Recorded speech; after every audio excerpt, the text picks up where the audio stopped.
বিএনপির ভারপ্রাপ্ত চেয়ারম্যান তারেক রহমানকে রাজধানীর ৩০০ ফিট সড়কে সংবর্ধনা জানানো হবে এবং সেখানকার পরিস্থিতি জানবো সহকর্মীদের কাছ থেকে। শুরুতে যেতে চাই সাইফুদ্দিন রবিনের কাছে, তিনি সমাবেশ স্থলের ঠিক মূল পয়েন্টটি সম্ভবত রয়েছেন। রবিন, জানাবেন সংবর্ধনার প্রস্তুতি আপনি কেমন দেখছেন? আপনি যেখানে রয়েছেন সেখানে নেতাকর্মীদের ঢল তো অবশ্যই আপনি দেখতে পাচ্ছেন, জানাবেন।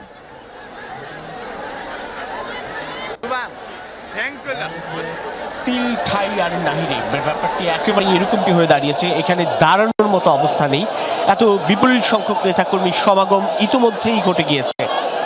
আমি যেখানটা রয়েছে একেবারে মূল মঞ্চের ঠিক সামনে, সারা দেশ থেকে এই নেতাকর্মীরা ছুটে আসছেন ঠিক এই গন্তব্যস্থলকে কেন্দ্র করে, এবং সারা রাত এখানে অনেকেই ঠান্ডার মধ্যে, প্রচণ্ড কুয়াশা এখনও একেবারে দিনের শুরু, কিন্তু রাত্রি যাপনও করেছেন অনেকে এই ঠান্ডার মধ্যে ঠিক এখানটায় কোনো রকমে গরম কাপড় ছাড়া বা যতটুকু পারা সম্ভব হয়েছে এইসবের মধ্য দিয়ে।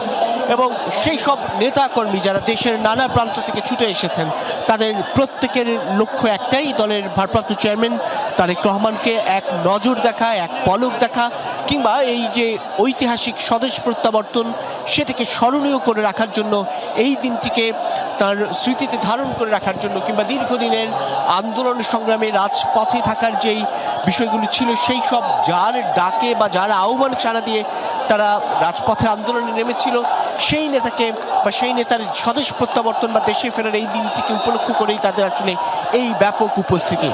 মঞ্চ প্রস্তুত এবং রাজধানীর ৩০০ ফিট এই যে সড়ক, পুরো বিস্তৃত সড়ক জুড়েই আসলে ইতিমধ্যেই নেতাকর্মীদের এই ব্যাপক উপস্থিতি। বিভিন্ন যানবাহনের জন্য যদিও সুনির্দিষ্ট করে রাজধানীর বিভিন্ন প্রবেশ মুখগুলোতে পার্কিংয়ের এরিয়া স্থাপন করা হয়েছিল, কিন্তু এরপরেও যেগুলো রাতে প্রবেশ করে ফেলেছে সেই সব যানবাহনগুলো আসলে ইতিমধ্যেই কিন্তু এই রাজধানীর ৩০০ ফিটের প্রবেশ মুখগুলোতে বা সড়কের বিভিন্ন জায়গায় অবস্থান নিয়ে আছে, যার ফলে এই পথে অন্যান্য দূর দূরান্ত থেকে আসা নেতাকর্মীরা যানবাহন নিয়ে আসার কোনো সুযোগই নেই, পায়ে হেঁটে আসতে হচ্ছে।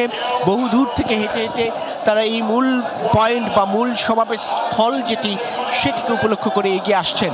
এবং নেতাকর্মীরা যেটি বলছিলাম যে গতকাল রাত থেকেই বা গত দুদিন ধরেই আসলে আসতে শুরু করেছেন রাজধানীতে, এবং গতকাল রাত থেকে এই পূর্বাঞ্চলে উন্মুক্ত স্থান, এটি যদি বলতে চাই যে এটি আসলেই উন্মুক্ত স্থান। এখানে তুলনামূলক অর্থে ঠান্ডাটাও বেশি এবং এখনও অস্পষ্ট সব কিছু, কেননা যেহেতু খোলামেলা জায়গা সে কারণে এখানে একেবারেই কুয়াশাচ্ছন্ন পরিবেশ, শীতল হাওয়া, এর মধ্যে কিন্তু তারা অবস্থান নিয়ে আছেন।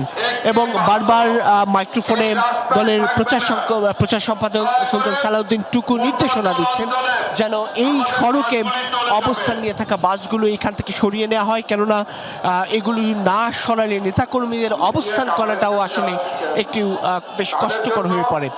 যদি বলতে হয় যে নেতাকর্মীরা অবস্থান নিয়ে আছেন, তাদের অপেক্ষা দলের ভারপ্রাপ্ত চেয়ারম্যান তারেক রহমান ঠিক কখন নাগাদ আসলে এই সমাবেশস্থলে এসে পৌঁছাবে, কিংবা দেশের মাটিতে পৌঁছালেও তারা সেই মুহূর্তটাকে উদযাপন করতে চান খানিকটা আনন্দের সঙ্গেই।